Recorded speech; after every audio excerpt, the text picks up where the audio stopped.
El 3 de noviembre de 1998, Joshua Earl Patrick Phillips entró en el capítulo más oscuro de su vida. Nació en 1984 en Allentown, Pensilvania. Sus padres eran Steve y Melissa "Missy" Phillips. En 1997, la familia se mudó a Jacksonville, Florida. Steve tenía problemas con el alcohol. Era estricto, colérico y no le gustaba que hubiera niñas en la casa. Le imponía reglas duras a Josh. Para los demás, Josh parecía un chico callado y educado. Sus maestros decían que era un estudiante promedio y que nunca había causado problemas. Pero en casa la historia era diferente. Josh vivía con miedo al temperamento de su padre. Su madre sospechaba que algo andaba mal, sobre todo por la forma en que Steve actuaba con las niñas, pero no sabía hasta dónde llegaba el problema. Josh tenía 2 medio hermanos mayores en Pensilvania, pero tras la mudanza el contacto se fue perdiendo. La familia tenía aves y un beagle, de los cuales Josh cuidaba. A simple vista la vida parecía normal, pero dentro del hogar la presión aumentaba. Aún así, tenía amigos. Solía jugar con Maddie Clifton, de 8 años, y con su hermana Jessie, que vivían cerca. El 3 de noviembre de 1998, Josh y Maddie jugaban con una pelota de béisbol afuera. Según él, la pelota golpeó a Maddie en el ojo. Ella gritó. Estaba herida. Josh entró en pánico. Temía lo que su padre haría si alguien la veía así. Arrastró a Maddie hacia adentro, la golpeó con un bate para callarla y la escondió bajo su cama de agua. Pensando que ya estaba quieta, salió de la habitación y luego se unió a la búsqueda de la niña cuando su padre llegó a casa. Más tarde, al escuchar ruidos, levantó el colchón. Usando una herramienta afilada, le hirió el cuello. Después la golpeó varias veces en el pecho y el abdomen. La volvió a meter bajo el colchón, convencido de que quedaría en silencio. El cuerpo de Maddie permaneció allí durante 7 días, mientras Josh y su familia se unían a la búsqueda pública. El 10 de noviembre, Melissa descubrió el cuerpo a causa de una fuga en la cama de agua. El informe forense indicó 3 golpes de fuerte impacto y un corte en el cuello como las lesiones mortales, además de 9 heridas adicionales posteriores. En el cuarto de Josh, los investigadores hallaron el bate y la herramienta escondidos detrás de un mueble, zapatos manchados de rojo y fuertes ambientadores, claro intento de ocultar lo ocurrido. Aquella noche, Josh había visto videos perturbadores en internet. También había escondido un teléfono y objetos de broma en casa de un vecino anteriormente, lo que sugería un patrón preocupante. Una evaluación psicológica mostró daño en su lóbulo frontal, lo que puede afectar el juicio y el autocontrol. Su defensa argumentó que actuó por pánico, sin planear hacer daño. El Estado sostuvo que fue un acto planeado, motivado por razones personales y encubierto deliberadamente. Josh fue juzgado como adulto en el condado de Polk, Florida, a partir del 6 de julio de 1999. El juicio duró 2 días. Su abogado no llamó testigos y se centró en la idea de un accidente producto del pánico. El 26 de agosto de 1999, un jurado lo declaró culpable de un grave delito de primer grado. Fue sentenciado a cadena perpetua sin posibilidad de libertad. En 2012, la Corte Suprema de EU dictaminó que la cadena perpetua automática sin revisión para menores era inconstitucional. Eso llevó a una nueva audiencia en junio de 2017. El juez reconoció el potencial de crecimiento de Josh, pero señaló que el acto fue deliberado, cruel y cuidadosamente ocultado. La cadena perpetua se mantuvo, aunque Josh obtuvo el derecho a una revisión de su sentencia después de 25 años, lo cual ocurrió en 2023. En junio de 2025, a los 41 años, Josh pidió retrasar su audiencia de revisión. Esa solicitud sigue pendiente. El siguiente hombre decía haber cambiado. Pero en cuanto recuperó la libertad, todo se desmoronó. Reginald McFadden nació en 1953 en Filadelfia, Pensilvania. Fue uno de 10 hermanos. El hogar era caótico. Su padre se fue temprano. Poco después, su madre se mudó con un hombre llamado James Woods. Woods golpeaba a los niños con un cable eléctrico. Reginald escapaba cuando podía. Pasaba la mayor parte del tiempo en casa de su abuela. Allí se sentía más seguro que en su propio hogar. Abandonó la escuela siendo adolescente. Las calles se convirtieron en su salón de clases. Reginald y sus hermanos, Gordon y Victor, se unieron a una pandilla. Los problemas llegaron rápido. Para diciembre de 1969, Reginald ya había sido arrestado 17 veces. Los cargos seguían acumulándose, pequeños robos, allanamientos y más. La noche del 7 de diciembre de 1969, Reginald, de 16 años, y 3 amigos adolescentes entraron al apartamento de Sonia Rosenbaum, de 66 años, en Winfield, la ataron y le cubrieron la boca. Exigieron dinero y la obligaron a mostrar dónde guardaba su efectivo y sus joyas. Se llevaron unos $20 y la dejaron bajo una manta. Sonia murió asfixiada. La policía los encontró poco después. Reginald intentaba escapar por la ventana de un dormitorio cuando los agentes llegaron. Su madre lo ayudaba a huir. Dentro de la casa, los oficiales encontraron las joyas de Rosenbaum y más de $600 en efectivo que no pudo justificar. Fue arrestado el 11 de diciembre de 1969. Los cargos incluían homicidio en primer grado, robo con allanamiento, hurto agravado, conspiración y más. Durante su arresto, le leyeron sus derechos frente a su madre. Primero negó su participación. Más tarde admitió que había cubierto la boca de Rosenbaum. Sus declaraciones no coincidían del todo con las de sus cómplices. Su juicio comenzó en 1970. Sus propias palabras y los testimonios de testigos lo llevaron a ser condenado por homicidio en primer grado y los demás cargos. El tribunal le dio cadena perpetua sin posibilidad de libertad condicional. Apeló en 1974. Alegó que la policía lo había forzado a confesar. El Tribunal Supremo Estatal reconoció errores de procedimiento, pero los jueces concluyeron que no eran suficientes para anular la condena. En un nuevo juicio volvió a ser declarado culpable y recibió nuevamente cadena perpetua sin revisión. En prisión obtuvo un diploma de secundaria. También completó cursos universitarios de psicología y arboricultura.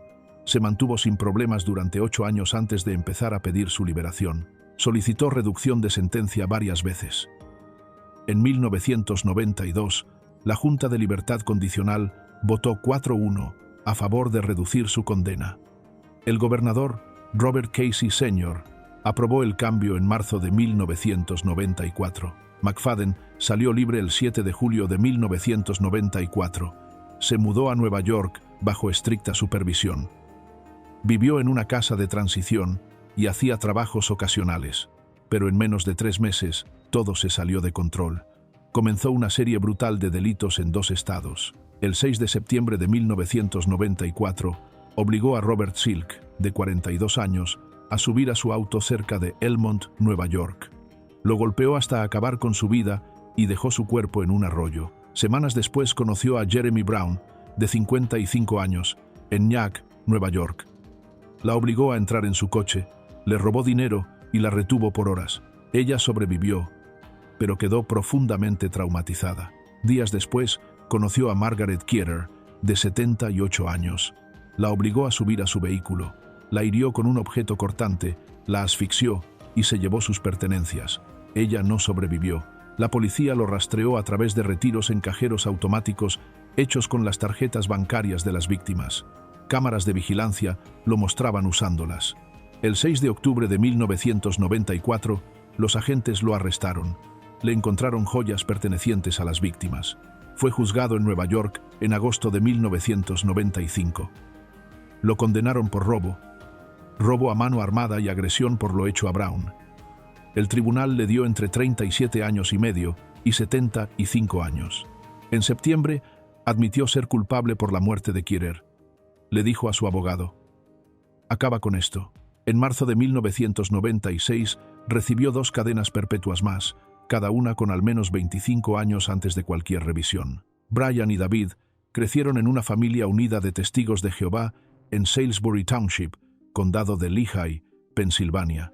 Brian nació en 1978. David en 1979. Eran los 2 mayores de 3 hermanos. El menor, Eric, tenía 11 años. Su padre, Dennis, trabajaba limpiando en la escuela secundaria local. Su madre, Brenda, se preocupaba constantemente por sus hijos mayores. A principios de 1995, los dos adolescentes habían rechazado la fe familiar. Se raparon la cabeza, vestían ropa de estilo militar, adoptaron ideas extremistas. Brian se tatuó Berserker en la frente. David, Sieg Heil, sobre las cejas. Sus padres comenzaron a sentirse inseguros en casa. Brenda pidió ayuda, llamó a psicólogos y a la policía, inscribió a los chicos en consejería y clases contra el movimiento skinhead. Ellos rechazaron toda intervención. Brian incluso amenazó con dañar el coche familiar. La policía visitó la casa 5 veces entre 1993 y 1995. Brian pasó tiempo en una unidad psiquiátrica. David estuvo en tratamiento juvenil por consumo de sustancias. Días antes de lo que ocurrió, Brian fue suspendido de la escuela por dibujar imágenes de odio en su cuaderno. El 26 de febrero de 1995, ya entrada la noche, los hermanos y su primo Ben, de 18 años, llegaron después de ir al cine. La casa estaba en Eretz Lane. Adentro, enfrentaron a su madre, Brenda. Brian le cubrió la boca con ropa interior. Luego usó un cuchillo de cocina para apuñalarla repetidamente en la escalera. Arriba, Dennis dormía. David y Ben entraron a su habitación. Usaron un bate de béisbol metálico y una barra de ejercicios hasta que no despertó. Eric, de 11 años, dormía en el cuarto de al lado. En su cama, fue golpeado varias veces con el mango de un pico pesado. No tuvo oportunidad de defenderse. Después, los tres revisaron la casa. Encontraron una escopeta calibre 12. La cargaron y huyeron en el Pontiac descapotable de 1988 de Brenda. 3 días después, la policía los localizó en Michigan, en casa de un amigo. Fueron arrestados. En las audiencias, Brian admitió la responsabilidad por la muerte de Brenda. David admitió la de Dennis. Ben fue posteriormente responsabilizado, también por Dennis, con base en pruebas de ADN, en una camiseta. Nadie fue declarado responsable por lo ocurrido a Eric. En abril de 1996, los tres recibieron cadenas perpetuas obligatorias. En ese momento, la ley de Pensilvania no permitía excepciones para menores en casos de homicidio.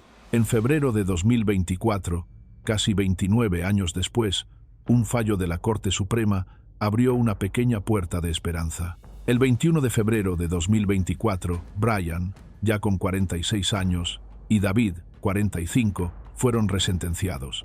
Cada uno recibió penas de 60 años a cadena perpetua. Eso los hará elegibles para pedir libertad en 2055, cuando tengan más de 70 años. Durante la nueva audiencia, Brian lloró abiertamente. Dijo: «Todos merecen una vida segura y feliz, sin peligro ni dolor. Yo le quité eso a mi familia y a mi vecindario. Daría lo que fuera por traerlos de vuelta y aliviar su sufrimiento». Habló de su fe y de su deseo de volver a ver a su familia, pedirles perdón y buscar su perdón. El abogado de David argumentó que David había seguido la influencia de su hermano. Esto planteó una pregunta. ¿Era David plenamente culpable o actuaba bajo la influencia de Brian? Lo siguiente: una sola noche, una sola decisión y cadena perpetua para un joven de 14 años. Kid Batts llegó al mundo siendo hijo de 2 adolescentes en Pensilvania. Pasó gran parte de su infancia en hogares de acogida. Nada le parecía estable ni seguro en esos años.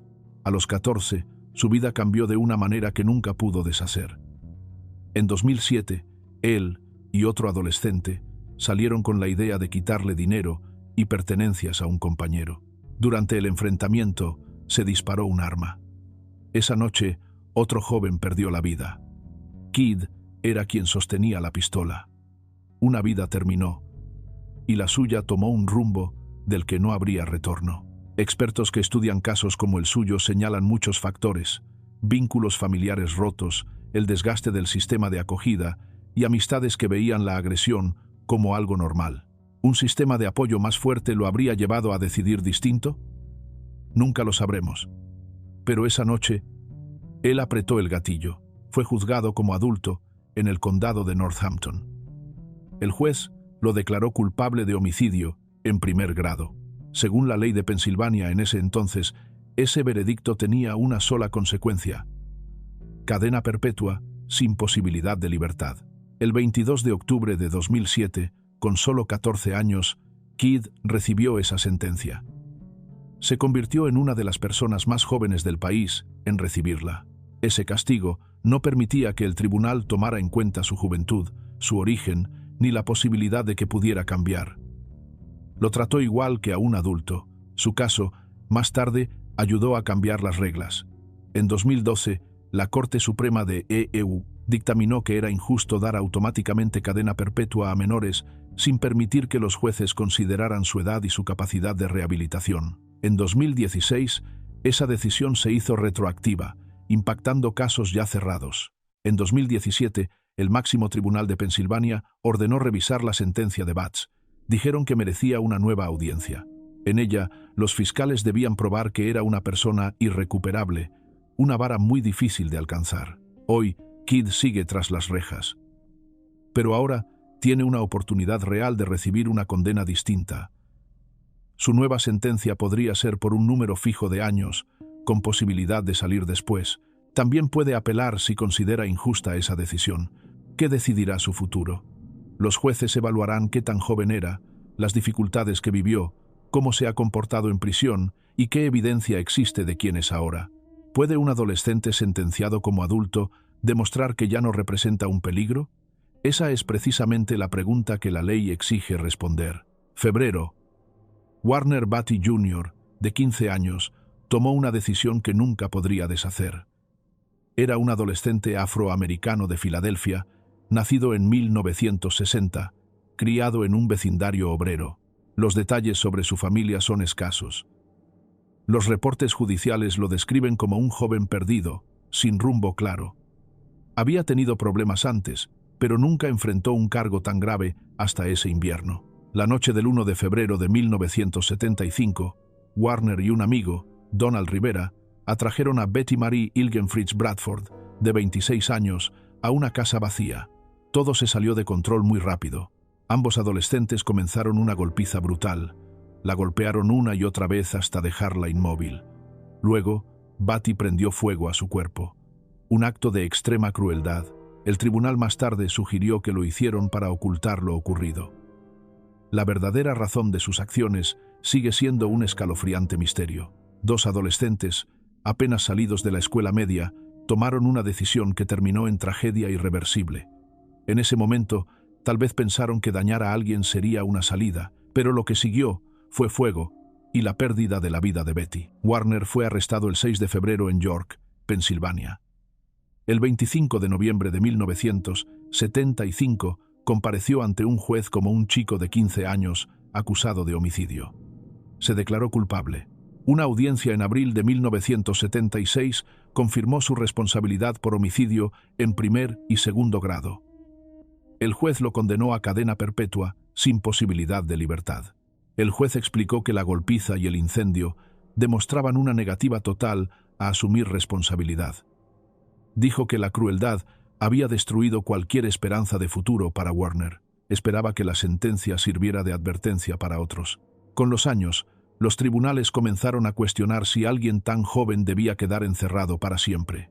En 2012, la Corte Suprema de EU declaró que condenar a un menor a cadena perpetua, sin revisión, era demasiado severo.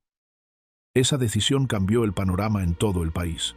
En Pensilvania, Warner usó ese fallo para pedir que revisaran su caso. Lo presentó bajo la ley de alivio post-condena del Estado. Alegó que los fallos recientes de la Corte Suprema debían aplicarse a él. El 6 de junio de 2017, con 53 años, recibió una nueva sentencia en el condado de York. 50 años a cadena perpetua, con crédito por los más de 42 años que ya había cumplido. Aún con ese cambio, Warner sigue encarcelado. Su equipo legal cuestionó si una condena de 50 años a perpetua podía aplicarse a alguien cuyo delito ocurrió antes de 2012. Un tribunal superior determinó que sí era legal y estaba dentro de la autoridad del juez. No hay registro de palabras finales de Warner en su resentencia. Ninguna disculpa, ningún arrepentimiento. No hubo declaraciones en los periódicos, solo archivos legales y documentos de apelación. Tras más de 4 décadas tras las rejas, queda una pregunta. ¿Puede el peor acto de un adolescente compensarse con el paso del tiempo? Los tribunales aún no lo han resuelto. Lo siguiente 3 jóvenes, un consejero que consideraban demasiado estricto, y lo que vino después dejó a un hombre sin vida y a 3 adolescentes huyendo. Dwayne M. Nordingwake creció en York, Pensilvania. Para cuando tenía 15 años, ya se había escapado de casa varias veces.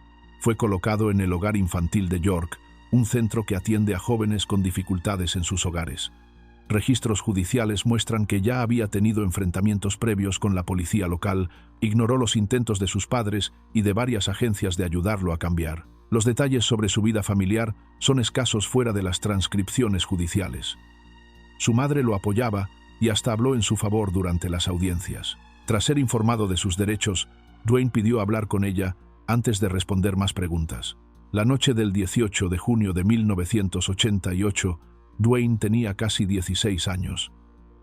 Él y otros 2 residentes planearon atacar a su consejero, Kwame Beatty, de 23 años. Los muchachos sentían que Beatty era demasiado estricto y querían quitarle sus pertenencias y acabar con su vida. Dwayne y Miguel Yoder, de 17 años, entraron juntos en la habitación de Beatty con cuchillos. Beatty sufrió al menos 21 heridas distintas.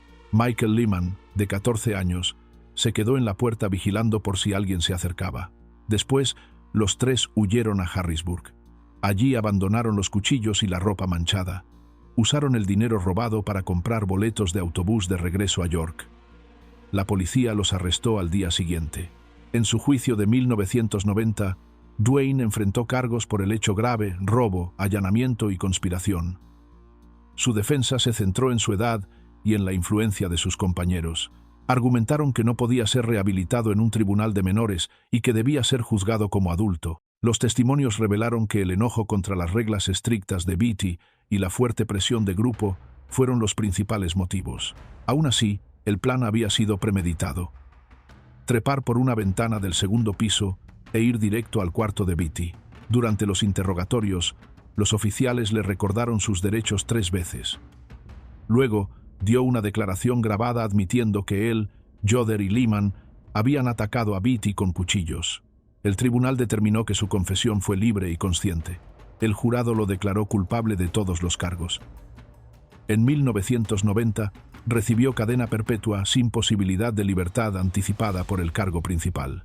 También recibió penas consecutivas por robo y allanamiento, que sumaban años adicionales a la cadena perpetua. Apeló en 1991, pero el tribunal negó su petición. Los jueces rechazaron su argumento de que la confesión fue forzada y que debía haber permanecido en la corte juvenil. En 2017, tras nuevos fallos sobre sentencias a menores, Pensilvania revisó casos como el suyo. Dwayne recibió una nueva condena de 46 años a cadena perpetua, lo que lo hace elegible para solicitar su liberación alrededor del año 2043, cuando tendría unos 70 años. El siguiente adolescente buscaba paz. En cambio, dejó caos, una escena simulada de robo y una nota escrita a mano. Antes de pasar al siguiente caso, considera suscribirte para más historias como esta. Brian Mazefa nació como Richard Mazefa. Tenía 17 años cuando entró en la sala de estar de sus abuelos en Warrington Township, Pensilvania. Su madre se había quitado la vida cuando él tenía unos 3 años. Más tarde contó que sufrió maltratos en esos primeros años. Con el tiempo, se fue a vivir con sus abuelos en busca de estabilidad y apoyo. Su abuelo lo recibió con cariño, pero con los años Brian se fue distanciando. Cargaba con una ira silenciosa, un duelo sin resolver y un profundo sentimiento de aislamiento. La tensión se acumulaba en silencio. El 14 de julio de 1986, entró al garaje, tomó una escopeta y la cargó con perdigones. Luego fue a la sala y disparó contra ambos abuelos. No hubo advertencia, no hubo explicación. Después intentó encubrirlo. Sacó la billetera de su abuelo, subió el volumen de la televisión y esparció joyas para simular un robo. Luego pidió ayuda, llorando, nervioso, fingiendo que todo acababa de suceder. Tras horas de interrogatorio, dejó una nota escrita a mano. Cuando le preguntaron por qué lo hizo, escribió: «Porque 17 años de MLs apestan de verdad». Esas palabras reflejaban el dolor que llevaba dentro. En el juicio, el tribunal vio a un joven aplastado por el trauma y la traición de la única familia que le quedaba. no ofreció otra razón. El juez le impuso cadenas perpetuas consecutivas, sin posibilidad de libertad. Durante los siguientes 30 años, Brian cambió. Leyó libros, aprendió ajedrez y mantuvo un historial limpio en prisión. Un psicólogo evaluó su alto coeficiente intelectual y afirmó que podría vivir en libertad de forma segura. En 2012 y 2016, la Corte Suprema de EU dictaminó que los adolescentes no podían recibir automáticamente cadena perpetua sin opción a libertad. Pensilvania revisó esos casos. El 3 de julio de 2018, la jueza Rhea Boylan volvió a escuchar la historia de Brian. Tomó en cuenta su edad en aquel momento, lo que había vivido y su conducta en prisión. Reemplazó sus condenas por términos concurrentes, cada uno hasta cadena perpetua, pero le dio la opción de solicitar la libertad en 13 años. En esa audiencia, Brian habló con calma y honestidad. Dijo que ya no era el joven enfadado de antes. Describió a su yo adolescente como cruel, egoísta y despiadado. Aseguró que sus abuelos merecían envejecer rodeados de su familia, no morir a manos de él. Lamento cada parte del daño que causé, dijo. Me siento avergonzado. También compartió esto. Espero que pase el tiempo en que la única huella que haya dejado en este mundo sea una cicatriz. Deseo que mi vida pueda contar para algo más. Palabras que mostraban un nivel de reflexión que nadie esperaba de él en 1986. Ahora bien, ¿qué ocurre cuando el miedo al castigo lleva a que 3 personas terminen sin vida? Donald Soller creció en Brighton Heights, un vecindario de Pittsburgh, Pensilvania. Nació en 1972. Vivía con su familia al lado de las víctimas, en el 3509 de Seaman Avenue. Los vecinos lo recordaban como un chico callado. Nada hacía pensar lo que ocurriría después. El 14 de abril de 1986, algo terrible rompió la calma de Brighton Heights. Esa noche, Soller, de 14 años, tomó un arma pequeña y entró en la casa de sus ancianos vecinos, Edward Calverer, de 78 años, su esposa Mary, de 75, y la madre de Mary, Ann Jacobs, de 93. Edward había visto a Soller deshaciéndose de objetos robados. Soller entró en pánico. Usó el objeto punzante contra Edward, quien no sobrevivió. Mientras Edward agonizaba, Mary y Ann descubrieron su cuerpo. Temiendo que lo delataran, Soller también las atacó. Ninguna de las dos sobrevivió. En cuestión de minutos, 3 vidas habían terminado. Para alguien tan joven, el acto resultaba impactante. ¿Por qué llegó tan lejos? Soller después dijo que estaba aterrorizado por el castigo. Quería evitar que lo atraparan. Su miedo lo llevó a una decisión brutal. Cuando la policía encontró los 3 cuerpos, rastreó las pertenencias robadas hasta Soller. Lo llevaron a interrogatorio. Allí, confesó todo. En 1987, Soller compareció en la corte del condado de Allegheny. Los fiscales describieron un acto planeado para ocultar lo que había hecho. La defensa no discutió los hechos, solo pidió al juez que considerara su edad. Aún así, el tribunal trató el caso como el delito más grave bajo la ley estatal. Soller fue declarado culpable de 3 cargos de homicidio en primer grado. El juez le impuso 3 cadenas perpetuas consecutivas. Nunca volvería a ser libre. La sala quedó en silencio mientras el juez hablaba. Soller, que solo era un niño cuando todo ocurrió, quedó sellado en el sistema penitenciario de adultos. Años después, cambios en los fallos de la Corte Suprema sobre condenas de por vida para menores trajeron de nuevo su caso. En abril de 2017, un juez del condado de Allegheny celebró una nueva audiencia. Para entonces, Soller tenía 45 años. Se había convertido al cristianismo en prisión. Mostró arrepentimiento por lo que hizo. Sus abogados pidieron una sentencia más corta. Las familias de las víctimas también hablaron. Mary Jenkins, hija de Edward y Mary, dijo que sus padres nunca tuvieron la oportunidad de encontrar la fe. Su pérdida fue permanente. El juez tomó nota de la buena conducta y el remordimiento de Soller. Luego redujo el castigo a 75 años a cadena perpetua, menos que las 3 cadenas perpetuas originales, pero aún un tiempo larguísimo.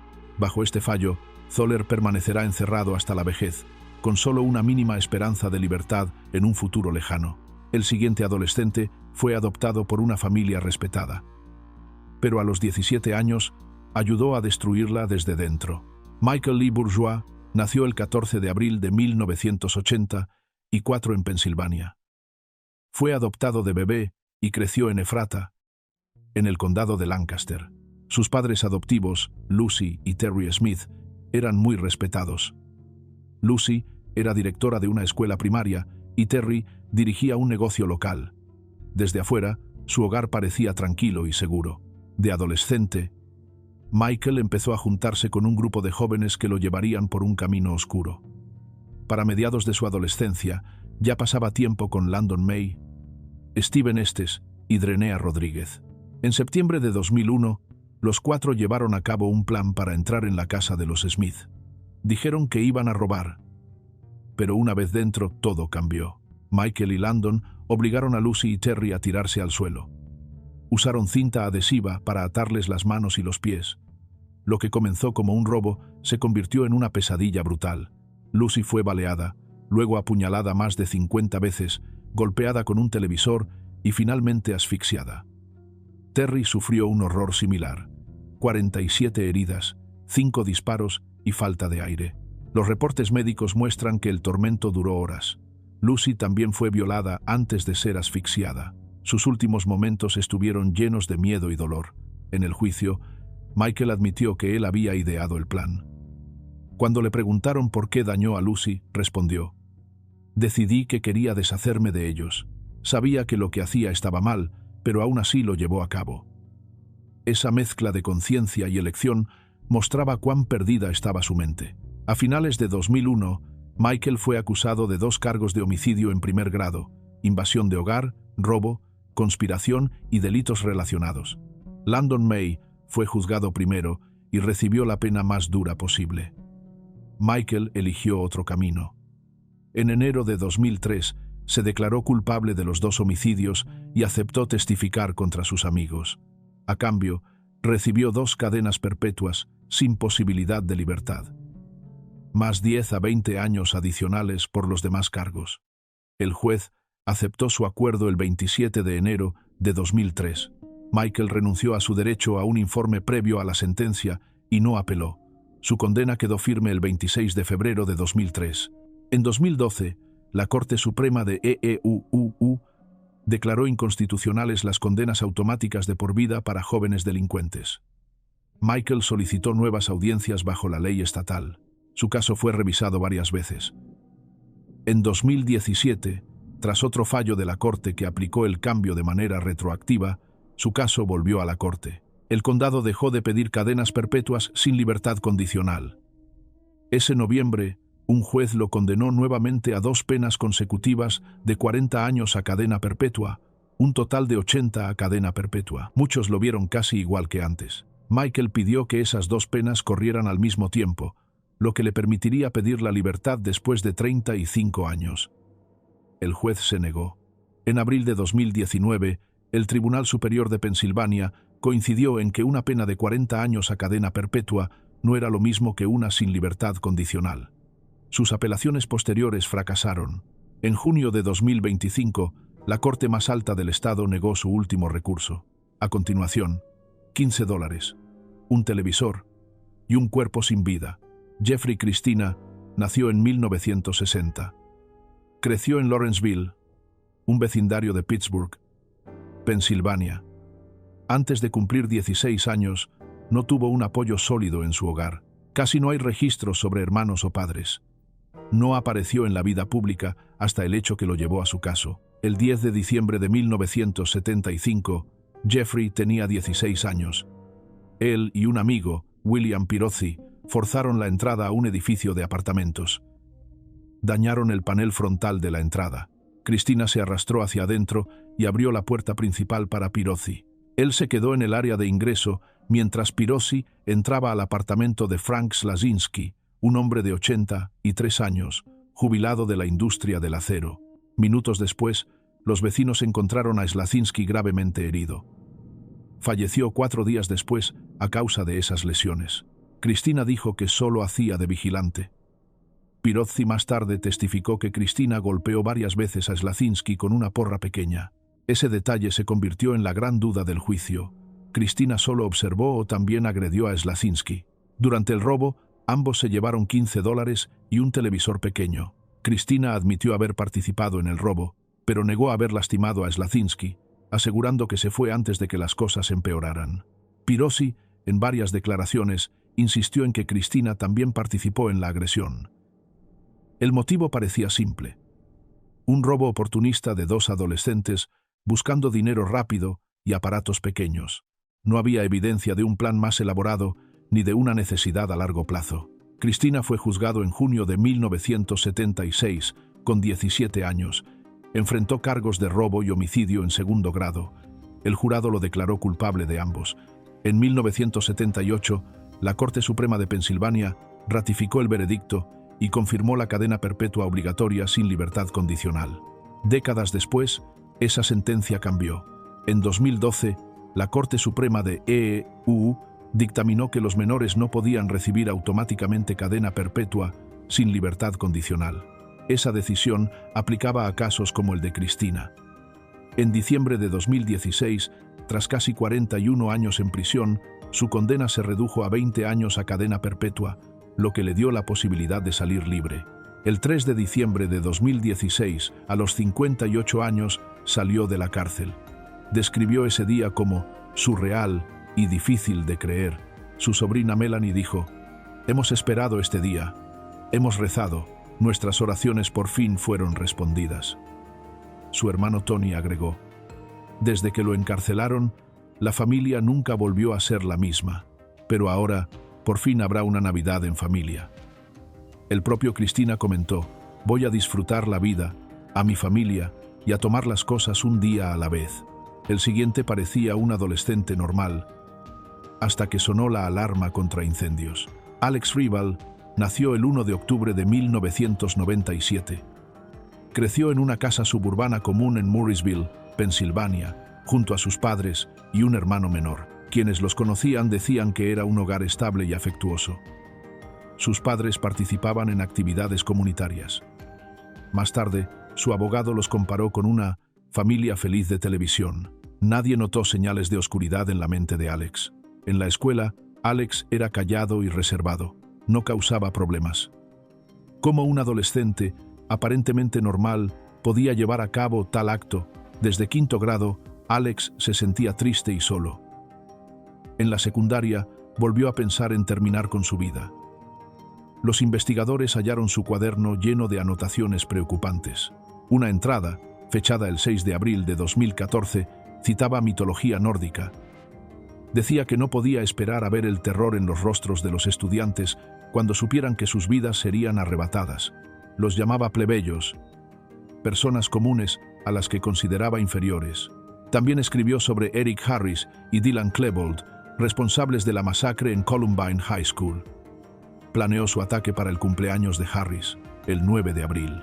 Primero había elegido el 20 de abril, aniversario de Columbine, pero lo cambió porque caía en domingo. El 9 de abril de 2014, a las 7:13 de la mañana, Alex, de 16 años, entró a Franklin Regional High School. Llevaba 2 cuchillos de cocina de 20 cm y vestía todo de negro. Recorrió el pasillo frente a las aulas de ciencias y comenzó a herir estudiantes al azar. Tiró de la alarma contra incendios para atraer a más personas al pasillo. En pocos minutos, hirió a 20 estudiantes y a un miembro del personal. 4 resultaron gravemente heridos, pero sobrevivieron. Un estudiante necesitó un trasplante de hígado. Finalmente, el subdirector Sam King y el estudiante Ian Griffith enfrentaron a Alex y lo detuvieron. Según los informes, Alex susurró que no había terminado y que planeaba herir a más personas. Nadie falleció, pero el hecho sacudió al pueblo. ¿Por qué lo hizo? Su diario y los registros de su teléfono mostraban una planificación extensa. Odiaba a la gente común y se sentía solo en la sociedad estadounidense. Buscaba la fama que otros atacantes escolares habían obtenido. Primero fue acusado como adulto. Los cargos incluían 21 intentos de homicidio y lesiones graves, además de violaciones de armas. En junio de 2014 se declaró inocente y se sometió a una evaluación de salud mental. En septiembre de 2014 habló en la corte una sola vez: «Lo siento por haber cometido el incidente». El resto del tiempo permaneció en silencio. Sus abogados pidieron trasladar el caso a un tribunal juvenil bajo la alegación de enfermedad mental, pero el juez lo negó. Para el 24 de octubre de 2017, Alex tenía 20 años. Admitió su culpabilidad en todos los cargos. Su familia aceptó este acuerdo para evitar que las víctimas revivieran el trauma en un juicio. El 22 de enero de 2018, el juez Christopher